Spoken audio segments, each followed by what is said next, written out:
Hi, Deacon Ed McCormick here at St. John the Baptist Catholic Community, continuing my series on the meaning of Jesus' resurrection for us and for our world.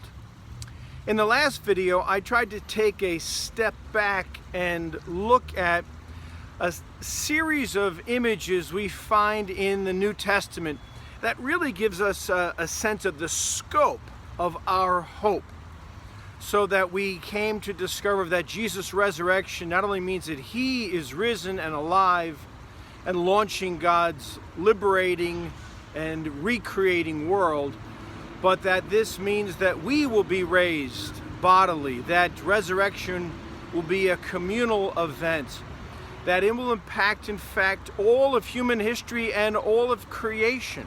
There'll be a marriage of heaven and earth, a new creation, a new birth. God will be all in all. Well, this week I want to return to the topic of Christian discipleship and what the resurrection means for us as followers of Jesus. Now, we live, especially as Americans, in a hyper-individualistic culture. And this culture has, in a sense, driven many Christians, many Catholics, to assume that their faith is merely a private thing, that it doesn't really have a communal dimension, or that the communal dimension is really optional. And what I want to do for you today is talk about three images of Christian discipleship and show you how they really stress how being followers of Jesus is both a personal and a communal experience. It is a communal participation in the communal life of the church, and it is personal. The two can't be separated. They're intimately connected. So before I get into these three images, I want to remind you of one of the first things I said in this series about Jesus' resurrection. And that is that he came back. That after he was killed and raised and broke through the wall of death and began to live this new risen life with God, that he returned to us, to our mad, dangerous world. And I want to share with you three images of what that means today. Here's the first one. We heard this image 2 Sundays ago. It's that Jesus returns to us as the Good Shepherd. Jesus returns to us to gather his people, his flock, and to accompany us, to walk with each of us and with the entire Christian community. So you can see this image of Jesus as the Good Shepherd.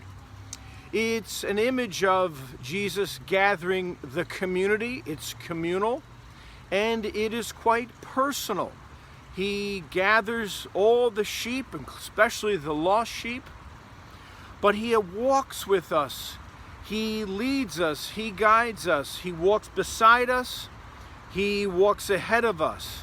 He protects us. He nurtures us. He wants to get to know us personally. He wants us to get to know him and get to know his voice. Now, here's what's really fascinating to me. Start to think about the fact that not only does Jesus walk with you personally, and that alone is a mind-blowing idea, that the risen Lord accompanies you no matter whether you realize it or not. He walks with you and accompanies you and wants you to get to know him.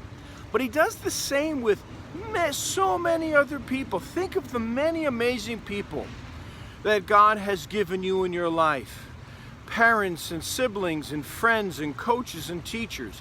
The risen Lord has been walking with them too and has sent them to you. So this is the first image of Christian discipleship that I want you to think about. And the risen Lord coming to us to form this community of sheep, to walk with us and accompany us. But here's the second image. It's the vine and the branches.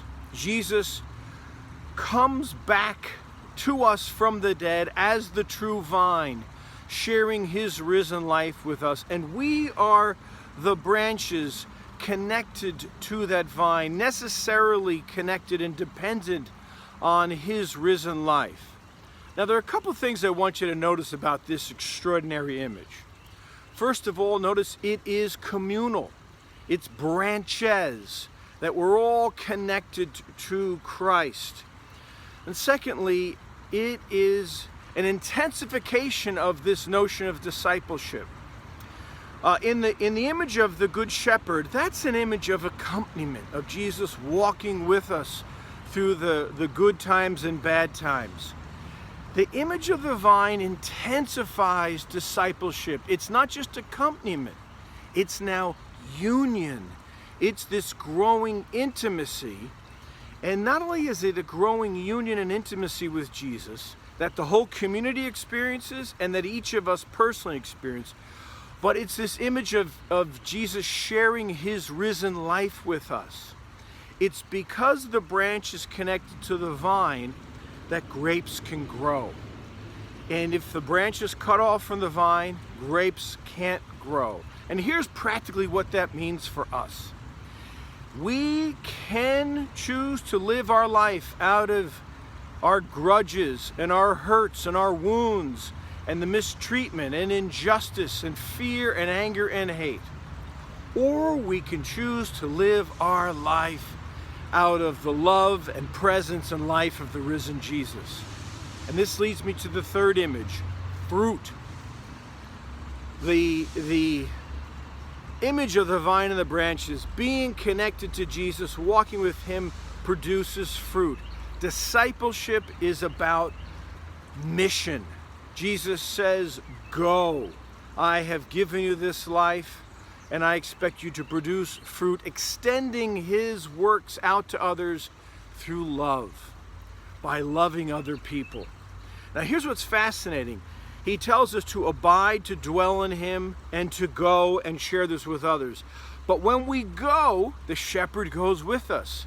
When we go, we still are connected to the vine, because when we go and share his life, it's only because we remain connected to him. So 3 extraordinary images of discipleship: the shepherd, the vine, and the fruit. Jesus accompanying us, Jesus inviting us to union with him so that we live from his life and produce the fruit, the extending of his ministry out to others through love.